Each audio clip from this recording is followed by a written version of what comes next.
We got Katie Dudas right here. We're going to talk to you for a few minutes, Katie. I want to ask you, is the altar bar tainted beyond repair? Do you think that Orchard Hill Church may be able to save the venue? I don't think it's tainted beyond repair. I think... You think it can be saved? It can be. They say they don't use holy water. Do you believe there are other ways to maybe I like the Clorox. Clorox idea. You think that's... That made me laugh really hard. Maybe they could just do you remember Germex? Oh, yeah. Yeah, they don't make that anymore, I don't think. They need something off of one of the infomercials. Yeah, but I think Germex, maybe that could actually get the job done. Yeah.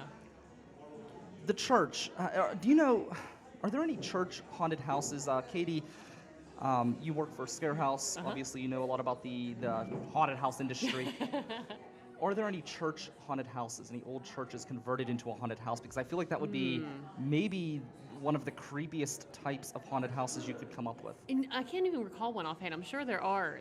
We see a lot of prisons that are converted, a lot of hospitals that are converted, even office buildings. Mm-hmm. But yeah, churches, it seems to be, sometimes people, I don't know if they think that's a little pushing the buttons or pushing things a little too far, but I can't recall any offhand. Do you think they could possibly push the buttons further than some of the acts at Altar Bar? Like any haunted house? I've seen some pretty crazy things, and I think Only Flesh is played there. I don't know how you could get more crazy than that. Are you familiar with them? No. They actually put hooks in their body and hang and do suspensions and it's interesting everything else. Because there's a group that we work with, Cabaret Vulgaire, that at the Rex Theater they perform several times, and they do the Atrocity exhibition, and part of their group is they do sideshow things where they hammer nails into noses, and they've done suspensions from hooks, and so it's a lot of the same, but it's a different kind of performance art. Yes. I think, okay. But yeah, we've worked with them, and we've actually had a couple of their acts in the lobby of the ScareHouse. Very cool. Katie Dudas with us here at riversedgepgh.com. I'm Brian Crawford. We're at 21st Coffee here in the Strip District. Come down and get a drink. You are involved in Awesomecast every Thursday morning with us, and you also are one of the major players in Sidekick Media. And going into the Sidekick Media aspect of it, Drusky Entertainment says that they have that they're going to be up in no time with the Altar Bar closing. They don't see any problems with finding a venue quickly, but they're literally soliciting ideas on Facebook. Hey, does anybody know where we can find a venue? To me, that says that you have no plan. I like... As somebody who's a social media expert. I like crowdsourcing. I'm a fan of crowdsourcing because your audience can provide you with things that you might not even think of. But I think it depends on who it comes from. I'm not a huge fan of Drusky and that group and the scandals that have occurred in the past.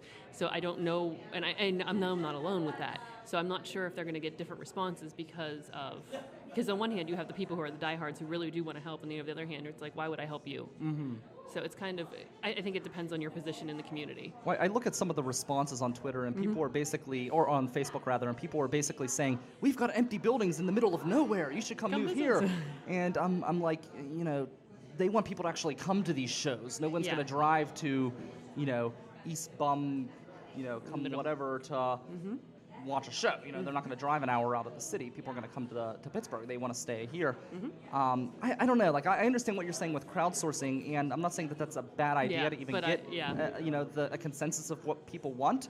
But you can't really tell me that you have a plan in place, or you're going to be up in no time when you're literally going to Facebook and just saying, "Hey, does anyone have an idea?" Because that's that definitely, when you're saying it plus that, it doesn't make sense. The building, you're instantly open 2 days later. There's so much that goes into it that between the closing and the paperwork before you even get in the building. Exactly.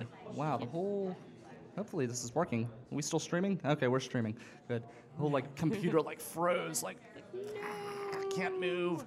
We'll have to figure out when we come back here. We'll have to figure out an internet solution to this. But so you got involved in Awesomecast. When did you get involved with Awesomecast? Oh gosh, it's been I think 3 or 4 years. It was something that I was an occasional guest, and then I just kept showing up, and then they started feeding me pizza, and I didn't go away. Once that happens, maybe that's what I should start doing for my show, because I can't keep anybody in. Yeah, feed us pizza. That's all that matters. It's interesting because I'm one of those people that most of my core group of who I work with and who I'm good friends with are actually friends I've made through the internet.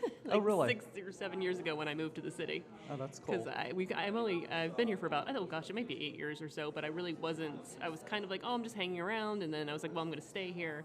And then Where did you come from? Not far away, Newcastle, about an Oh, hour okay. north. Like it's technically Edinburgh. Well, that's to like talk about. that's like me. I moved from North Huntington, and now it's a little bit closer. But It's- I can tell you when you live on that side of the Squirrel Hill tunnels, Yes. you never come to Pittsburgh. I think I could count on two hands the number of times I was in the city. First year growing up. I was living down here, we lived right behind Regent Square. Okay. So I mean that was not a good introduction to the city. 'Cause No, you no. don't. It's a nightmare to get in. Exactly. So, so you got involved. You were a regular guest. Now you do the ScareHouse podcast as well. Correct, yes. How long has that been going on? Oh gosh, they've had it. I think about 4 years, 3 or 4 years. Was too. that influenced at all by your work with Sorgatron No, Media? that was already in place. It's already It was in something place? I walked into, Okay. which was nice, and having something kind of already set up and a thing going. But then it's nice because I bring in different ideas, and I try to. This is what I'm seeing over here. Why don't you try this? Why don't we, and even like spreading out. One of the first things I did was we were just on iTunes, and then we're missing out on the Android users. We're missing out on and thankfully we got on Google Play because we're on Spreaker and Stitcher. All thanks to Michael Sorg, obviously, Sure. because we're all 1 degree away from him. But that's so now we expanded our audience, and we've seen a huge jump because we just moved beyond that, just looking at iTunes tunnel vision. Oh yeah, it amazes me how so many people have not expanded yet. We're bringing in a new show. It was announced by the other show. We haven't announced it officially on our network, so surprise announcement. We're bringing in a show called the Double D Show, and I was surprised that I couldn't get it anywhere except for their website. And then I found out that it was on SoundCloud, but they didn't really advertise that. And I'm not going to go pull out my phone and type on in Double D Show or Idiot Radio Network, which is the name of their conglomerate of shows. I'm not going to do that. I want to be able to just go to Google Play or go to iTunes or whatever. So he's going from having nothing, and it's a great show. Yeah. But they have no other alternatives, and now they're going to be with us, where we'll be on TuneIn, Google Play, iTunes, all over the place, and it makes a big difference. People like to just be able to access it, and you can just click refresh, and it just pops up, and Well, even now that we're into iHeartRadio, which that's is cool. huge. Yeah. And it's a great place where people are finding their music, and they're like, "Oh, wait a minute, podcast? This is fantastic!" And it's funny because if you would have asked me something about podcasting about 8 or 9 years ago, I would have been like, "Yeah, this is something." It was the end, and it kind of was dying off, and I had no idea how to do it, and it was like, "I'm never going to be involved with this." And then now it's like, this is amazing, and how fast it's growing, and people are like, "Have you heard of a podcast?" And I'm like, "Yeah, Yeah. I'm a little familiar with them." When I did my first podcast, and I've said this, people are probably tired of hearing this, but I had never listened to a podcast in my life before I had first started my podcast, and people have a negative, you as well. Okay. Oh, yeah. People have a negative, did you have a negative view of podcasting? You know what, when I first listened to podcasting, it reminded me of whenever you would listen on the radio and you would have two voices just kind of arguing back and forth, Yes. which is not something I'm terribly interested in. Exactly. And it was just like, I don't, and that kind of came off as talk radio, which is something that I'm not, like I said, I'm the opposite, Yeah. actually, where I was interested in that talk radio. All right, yep, sounds good. Mike's taken off. I was very interested. I came from a talk radio background, but I don't you're thinking more, I think, like AM talk Yes. radio. I'm more into, like, the shock jock style of talk radio, yeah, where see, you that, have that was different what bits I was, and you yeah. have... I didn't get introduced to that till later because I was so used to that talking heads.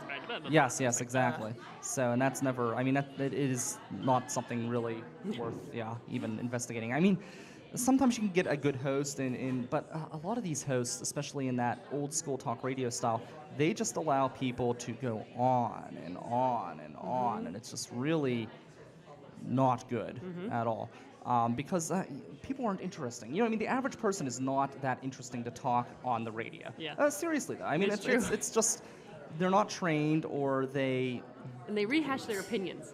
Like, okay, we got it the first time you said. Well, not only that, It's but like, they okay, try to be funny. Yeah. And they're just not. Yeah. They're just not funny at all.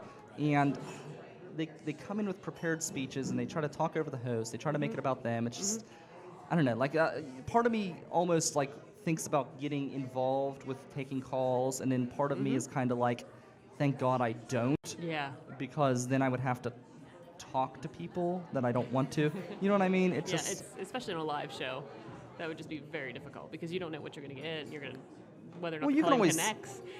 What's that? Even if the call connects, because even if you listen to like the big, Oh, yeah. the huge towered radio stations, they're like, okay, we lost that call, so then there's like that much time of you're wasting on your show. Do you know what I mean? Like that kind of thing happens too. Yeah, absolutely.